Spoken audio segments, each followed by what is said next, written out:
You are Locked On Ole Miss, your daily podcast on the Ole Miss Rebels. Part of the Locked On Podcast Network, your team every day. Last football game of the season. Lane Kiffin and the Ole Miss Rebels preparing for the Duke Blue Devils in the Gator Bowl tonight at 8 o'clock Eastern, 7 o'clock Central. We are doing a pregame show like we always do. We are joined by John Macon Gillespie of Ole Miss on SI to talk about Ole Miss football for about the next half hour. And John, I do want to say today was hilarious because I'm getting a lot of traction on a video I released this morning that was just simply Lane Kiffin was right about the playoff all along. It's amazing that all the people angry at Lane Kiffin across the country, they're just flocking to that video right now. Yeah, he definitely stirred the pot there with that argument, especially with how Alabama did in their bowl game and things like that. I mean, people have, I don't know if bookmarked the tweets are the right way to phrase it, but I mean they've come back and taken shots at Lane for that. But I mean with how lopsided the playoff games have been, outside of the one with Arizona State and Texas yesterday, I mean, you can kind of see his point. But if I were the committee, I probably would not have put Ole Miss, Alabama, and South Carolina in. But looking at it now, I mean, I think it definitely would have made for more competitive games.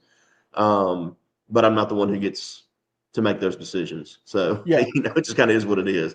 Yeah, it is what it is. But the reality, we can all talk and laugh and have good fun about Ole Miss in the playoff, what's going on. Ole Miss lost to Kentucky, and we're not saying they didn't.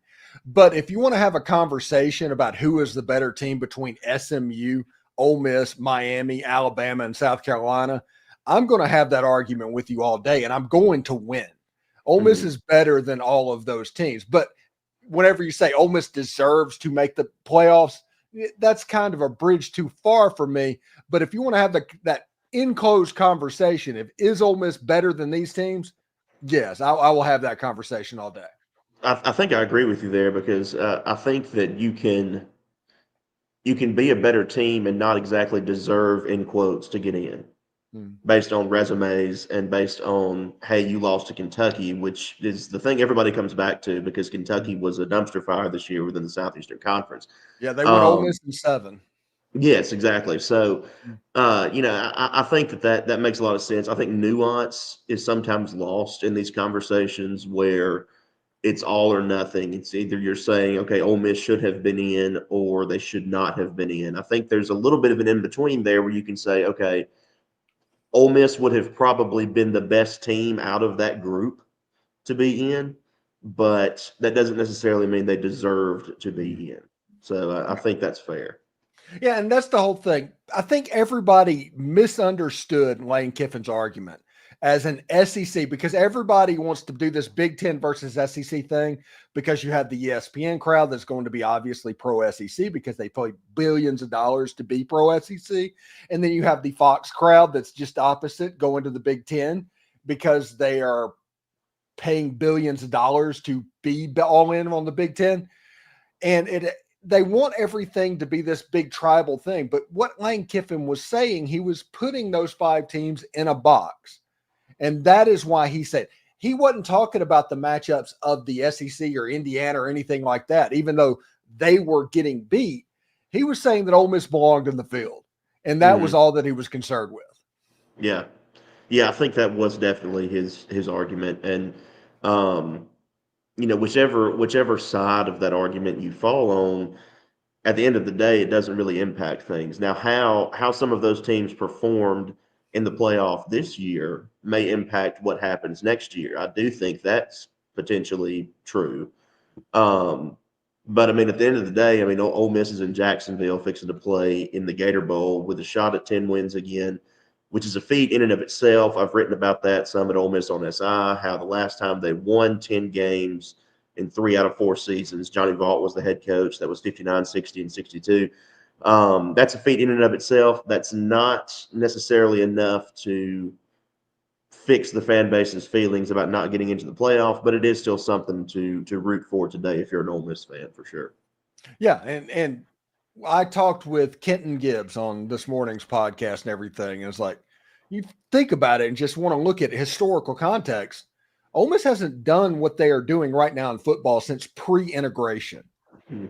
And that is kind of the benchmark and has been the benchmark for the way that people have looked at football, and especially the Ole Miss football program, because of how good Ole Miss was in the 1950s. I do think it's interesting that Lane Kiffin and everybody, Ole Miss is building a machine right now of a football program. And it's at the point, we'll change gears right now to the Duke game. You have this swan song of all these, I'm going to say seniors, but it's upperclassmen, Jackson Dart and those guys that have won 38 games in 4 years. A win over Duke, that's 39 games. That is almost averaging 10 wins a season over 4 years. That is unheard of. They have done so much, and yet the fan base is like, hey, Austin Simmons might get to play tonight.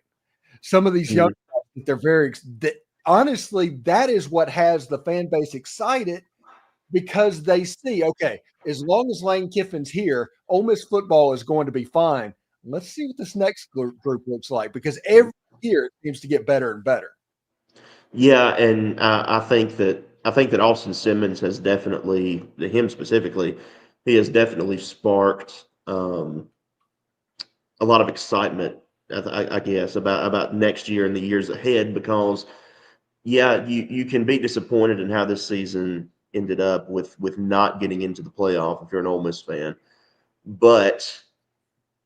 And I know it's just one drive against Georgia, but the way that he was surgical in that drive, I think, has a lot of people drinking the Kool-Aid a little bit regarding 2025 and beyond. And I think that Simmons has a chance to be really special if he can have pieces around him starting next year. I mean, he's been in this system for a couple years now. He knows what it's about. He knows all that stuff, and he's got all the talent in the world. So I think that next year for sure is going to be interesting with Austin Simmons leading that charge. And, we'll see if he gets in tonight. I think Jackson wants to play the full 60 minutes. I think he's pretty much said that. But, depending on what the score is, we'll just have to see. But, yeah, I think the fan base has a right to be excited about Austin Simmons. I don't know how quickly he will get to, okay, this is a quarterback who can get you to the playoff. It may be next year. It may not be. But I think regardless, he's got a bright future ahead of him if he can stay healthy. Yeah, the way that I think this is going to work out for Austin is this year, Ole Miss is going to be real similar to what Tennessee was thought about after their Citrus Bowl win over Iowa. I think Ole Miss is going to be thought as a team that has a chance that if everything goes right, they could get into the field, but most likely they're not. There was two teams that were kind of in that boat. It was Tennessee and Oklahoma, if you want to see the variance of what those thoughts can be.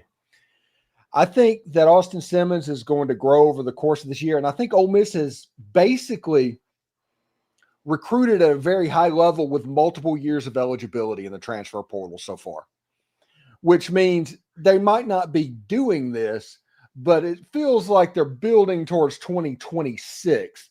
That's kind of like the year that the baseball class were the big recruiting class as juniors before their draft. I think football might be doing something similar to that.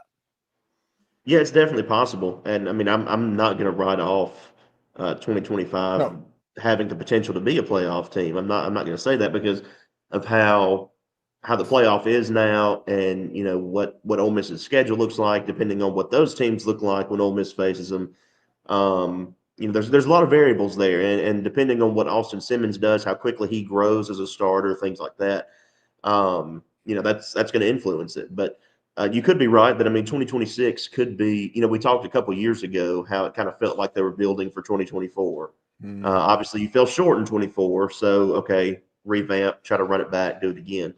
We'll have to see how it goes, and I don't know exactly what fan base wide expectations will be for next year, but I do think there's going to be some excitement because I think people are really bought into this Austin Simmons thing, and we'll see how he does. I think it'll take some time, just a few games at least to get his feet wet and everything, but talent wise, I think he's over the moon and has a chance to be really special.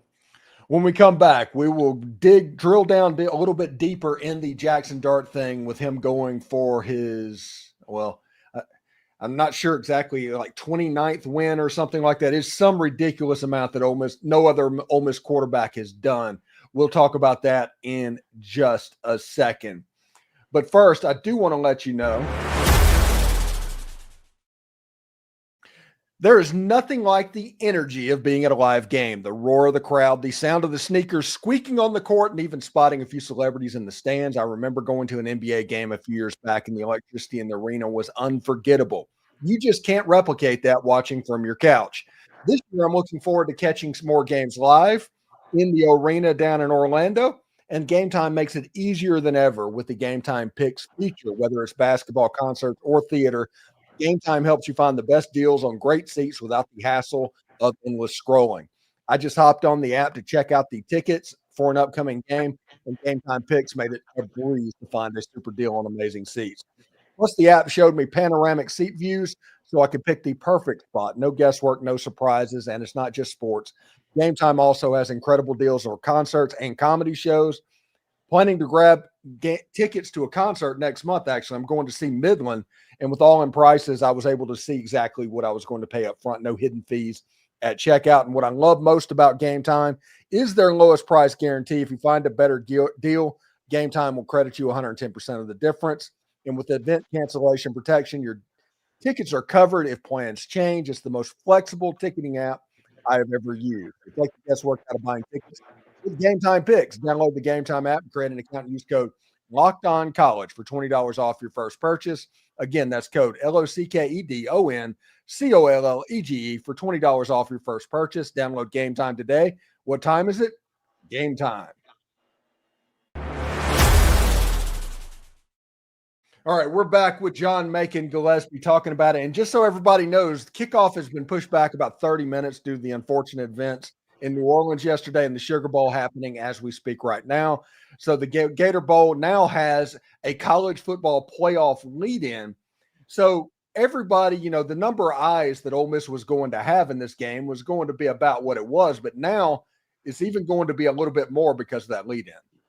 Yeah, one would think for sure. And I know there was some talk yesterday before they officially did the time thing that the Sugar Bowl was going to take eyes away from the Gator Bowl. And obviously, I mean, in the grand scheme of humanity, that doesn't really impact what's actually going on right now in the serious nature of everything going on in New Orleans. And prayers out to all those families and those affected. I think an Ole Miss student was among those that were affected. I think I saw that on social media today. So, but yeah, for sure, it is going to be, in my opinion, that there should be more eyes on the Gator Bowl tonight, following that playoff game than there would have been originally. So, that's a good thing for Ole Miss. Obviously, you would have liked to have the playoff stage to yourself. That's going to be the talk of the offseason. But, again, kind of like we were talking about earlier, this is an opportunity to get 10 wins again. This is an opportunity to, in my opinion, continue momentum that you've had as a program over the last few years in reaching that 10-win mark, which, I think is very important. And with that 10-win mark and with what Jackson Dart did and meant to the Ole Miss program, it is kind of important for this Jackson. He needs his flowers tonight. Whenever he does come out of the game, if he has the pitch count, because in 3 weeks is the Senior Bowl practice week. So that matters, and that is so important. But whenever he comes out of the game, I do hope that Ole Miss fans give him the ovation that curtain call deserves, because what you have witnessed is a Mount Rushmore level quarterback for Ole Miss football, and he needs to be treated that way. I do not think that history is going to come back and even going to put him ahead of either one of the Mannings, but I do think he is firmly on the Mount Rushmore for all eternity. I think he should be, for sure. I mean, if you look at it from just a statistical standpoint, from a win standpoint, but also from the perspective of what he did for this locker room, I think is maybe the biggest part of it, in my opinion, because he was the unquestioned leader of this team over the last 2 seasons. And part of that third season, I think, as well, because after going through a couple of quarterback competitions in Oxford, the team was fully united behind Jackson Dart. Okay, even when they brought in Spencer Sanders and all that kind of stuff for the 23 season, which seems like an eternity ago now. It seemed like this team was bought in behind Jackson Dart, and they played for Jackson Dart. They really got up for him and for what he was able to do on the field and in that locker room. So. The wins are what they are. The stats are what they are. He's going to leave with a bunch of school records. But in my opinion, what he meant intangibly to the program over the last few years should not be last on that list. I think that impact can't be overstated. Now, the other thing that is coming up in this game that everybody is going to talk about is whether or not Logan Diggs is going to see action in this game. Now, he showed up in – I guess the Gator Bowl put out some video of practice, and of that, basically he was the guy in the backfield with Jackson Dart, which makes me think that he's getting reps to actually play. Inside the Rebels, I think, reported that he was going to play. There's been some discrepancies on that, but I do think he's going to play as well. What do you think Logan Diggs would mean to this Ole Miss team? To this team specifically? Tonight? This team and also the transfer portal, because for some reason this would give you an opportunity to determine whether or not you need to go get one running back or two. Mm-hmm. Yeah, I think so. Well, first, I will say that if he does play tonight, I don't know exactly if he would get a full load or not, because it's been a while since he's been in game action. Okay.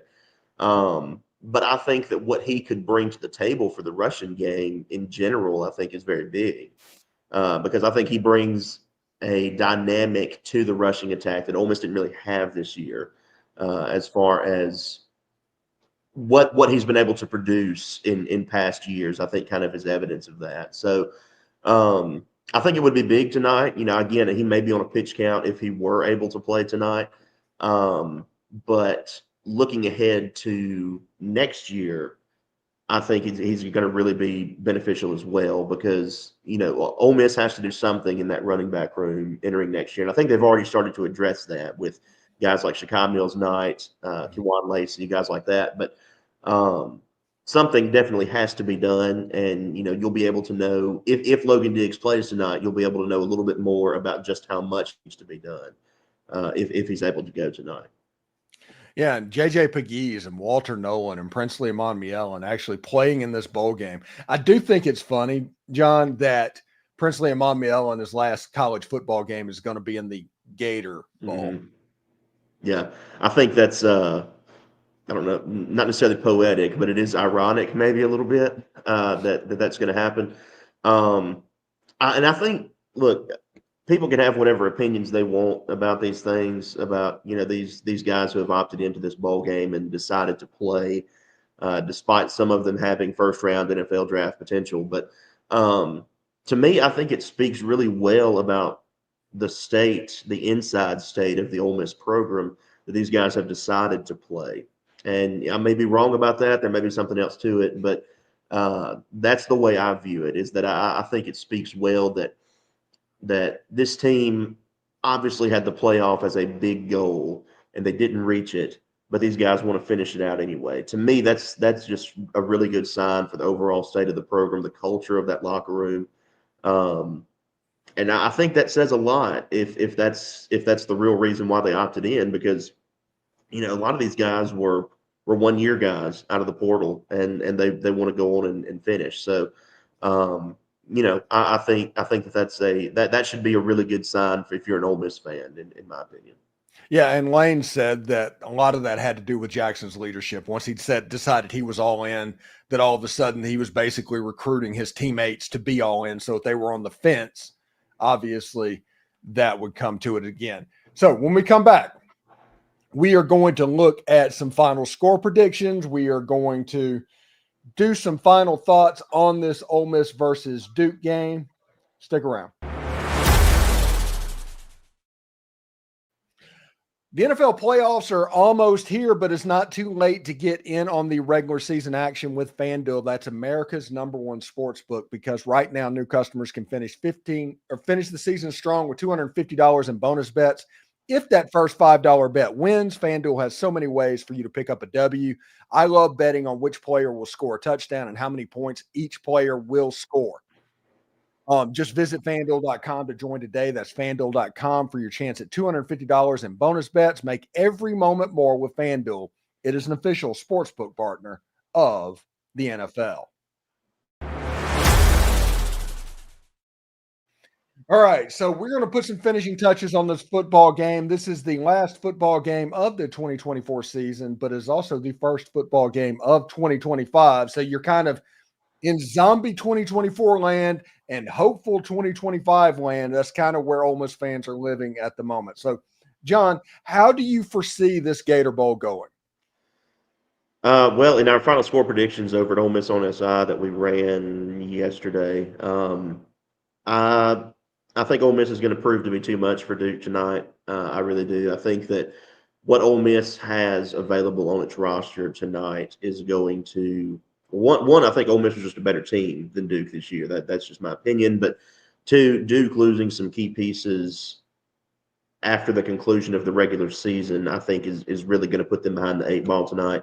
I have Ole Miss winning 38-10. I think was my official score prediction. Yeah, I think the offense will look pretty good tonight in Jackson Dart's curtain call, as it were. I think that they'll put up some pretty good numbers. And yeah, I think ultimately they'll just be too much. I don't know how much Duke will be able to do offensively either against this Ole Miss front. You know, the funny thing is that is my prediction. 38-10 was my exact prediction for this ball game as well. This is the way I think this is going to go. And I had, like I said, I had Kenton Gibbs from Locked On ACC on the show earlier today. And he said he agreed with me on this. In the first quarter, I'm expecting it to be a little bit of a cagey game because of how good the Duke Blue Devils defense can be. Mm-hmm. Whenever you do that, though, and the offense can't move and it gets stagnant, you have what happened at the end of the Texas game yesterday, to where you just get worn down. And I think a second quarter similar to what Arkansas was happens, and it's 24-3 or 31-3 at the end of the first half. Starters comes out, it gets weird after that, and the final score ends up being 38-10. That's what I think is going to happen in this ballgame. Yeah, I can definitely see that. And Duke's defense can cause problems for sure. I mean, Manny Diaz is a defensive guy. And Ole Miss saw a defense that was initially his last year in the Peach Bowl, and they seem to handle that pretty well. But still, his defense has a tendency to be really, really good, and this Duke unit is no exception. So. That's what some of the guys on the staff have Ole Miss scored in the 40s, and I think that's just a little too generous. I don't think they'll get that. But I do think that they will be in well enough shape to be able to put this game away and win it pretty comfortably. All right, let's go into the comment section for about the last 5 minutes of this show and say, this is from James Hall. He says, he hopes to send the players playing in their final game at Ole Miss with the win off. Also, no injuries for either team. Hotty toddy. Yes, it is big for Lane Kiffin, encouraging players to play in the bowl game, that they make it through healthy, John. I think so for sure. Those guys who have NFL draft futures, that has to be a focus tonight. That you want your Jackson Darts, your Walter Nolans, your Princely Umanmielans, so on and so forth down the line. Jordan Watkinses, guys like that, to come out of this thing healthy. And I mean, obviously, if you're Lane Kiffin, you want them to come away with a win as well. So those are the two big things for those NFL draft guys. Yeah, and we have this from the GOAT Kid. I'm ready for the game. Ole Miss fans are kind of starting to get excited right now. Now, it doesn't change. I listened, I guess, Brad Logan and his Red and Blue Crew podcast, and he said that they are not even opening up the upper deck in this game, and that traveling and population of the game, it's not a very populated and popular game right now. So I'm expecting 35,000, 40,000 at best. Yeah, I think so.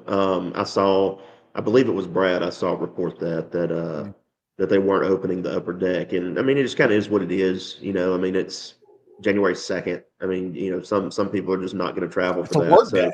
It's honestly a work day. it is for a lot of people. Yeah. So, I mean, you can do what you can do. And that's just how it is.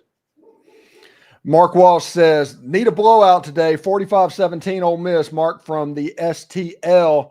Yeah, that there's some sense there. I mean, that makes sense. If Lane Kiffin, let's say he wins this game 45-10, and Lane Kiffin is the face of this college football playoff, got it wrong, this is all the ammunition he needs to be able to crow forever, right? I would think so. He may crow forever anyway, just based on his social media presence. But you know, just that would definitely provide him with some ammunition for that, for sure.